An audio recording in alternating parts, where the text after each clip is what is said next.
খারাপ সময়ে পাশে থাকা মানুষদেরই ভালো সময় সবার আগে মনে করা উচিত। আমি এটা সবসময় বলে আসতাম। আর আমি সবসময় ভেবে রেখেছি আমার ভালো সময় আসলে আমার খারাপ সময়ে যারা পাশে ছিল তাদেরকে একে, একে স্মরণ করব। তো আজকে আমার খারাপ সময়ে পাশে থাকা একজন মানুষের সাথে দেখা করতে যাব। ১ম এই আমার গ্রাম থেকে আনা কিছু ফল তাকে দিয়ে দিলাম।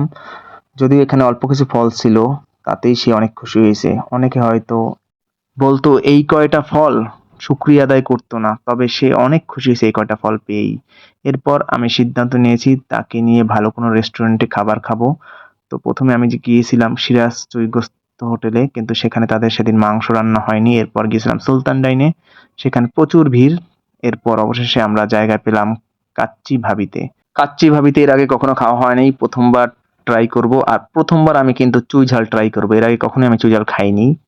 তো আজকে অর্ডার করেছি, দেখি কেমন লাগে। তো যেটা বলতেছিলাম, খারাপ সময় পাশে থাকা মানুষদের সবসময় আমার মতে মনে রাখা উচিত। আমাদের সমাজে অনেকেই দেখা যায় ভালো সময় এসে গেলে আর খারাপ সময় পাশে থাকা মানুষদের মনে রাখে না। তবে আমি এটা কখনোই করব না। আমার খারাপ সময়ে যারা পাশে ছিল আমি সবাইকে ইনশাল্লাহ সবসময় মনে রাখবো।